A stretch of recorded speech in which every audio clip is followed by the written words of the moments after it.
विकृत हो गया। सेवा का जो सौंदर्य था वही नष्ट हो गया। सेवा बड़ी और ही चीज हो गई। इसलिए अच्छा हो कि दो शब्दों का प्रयोग अलग अलग करो, परिचर्या और सेवा। परिचर्ता भवति, वो गुरु की सेवा में संलग्न हो सकता है जिसकी चेतना उठ के खड़ी हो गई। हम इस देश में सेवा उनकी करते थे जो हमसे ऊपर। ईसाइयत ने सेवा का एक नया रूप इस देश में प्रवेश करवाया। सेवा उनकी करनी जो हमसे नीचे।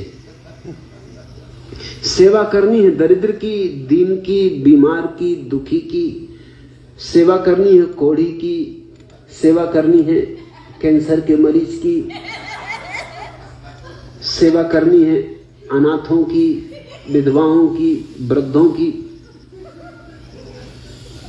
कुछ बुराई नहीं इस सेवा में, लेकिन यह सेवा सामाजिक घटना है। यह सेवा धार्मिक घटना नहीं। इसलिए मैं कलकत्ता की मदर टेरेसा को कोई धार्मिक व्यक्ति नहीं मानता। धर्म से क्या लेना देना है? सामाजिक सेवा है, अच्छा काम है। ठीक है, किसी अनाथ बच्चे को पाल लेना बुरा काम तो निश्चित ही नहीं, अच्छा काम है। लेकिन इससे कुछ धर्म नहीं होने वाला है। धर्म तो तब घटता है जब तुम उसके चरण पकड़ते हो जो तुमसे ऊपर है। जो तुमसे नीचे उसके चरण पकड़ोगे, इससे तो अहंकार ही बढ़ेगा। जब तुमसे जो ऊपर है उसके चरण पकड़ोगे तो अहंकार गिरेगा। जो तुमसे ऊपर है वही तुम्हें ऊपर की तरफ ले जा सकता है। इसको परिचर्या कहें हम।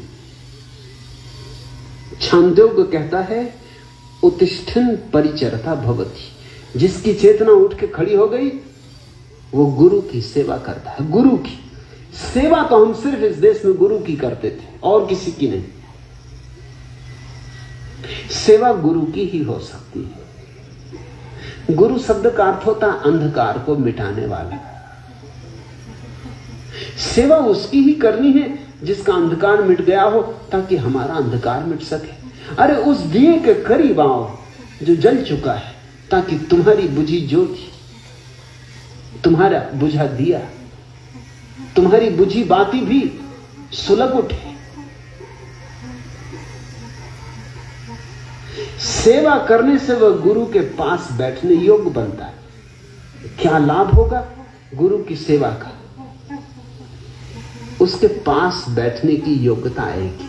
समर्पण से योग्यता आती। गुरु के पास बैठना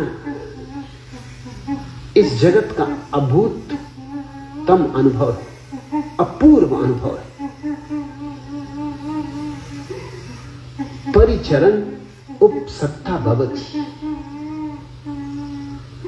उपसत्ता सिर्फ पास बैठना ही नहीं। जब तुम गुरु के पास बैठते हो तो किसी अर्थों में गुरु की सत्ता से आच्छादित हो जाते, उसकी आभा से मंडित हो जाते, उसकी तरंगों में डूब जाते। जैसे कोई नदी में स्नान करता है, शीतल जल में तो शीतल हो जाता है। ऐसे ही गुरु के पास भी एक शीतल ऊर्जा है। वो स्वयं शीतल हुआ है, वह स्वयं शांत हुआ है, मौन हुआ है। तो उसके पास एक सरोवर है, तुम उसमें डुबकी लगाओ। यही गंगा स्नान है, यही वस्तुतः तीर्थ स्नान है। गुरु के पास होना ही तीर्थ में होना है।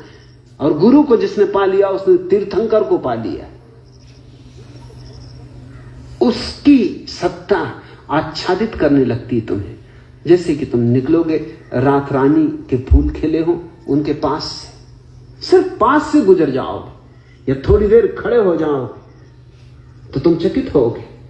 दूर भी निकल आए फिर भी तुम्हारे वस्त्रों के साथ लिपटी हुई रात रानी की गंध चली आई। घर भी पहुंच गए, लेकिन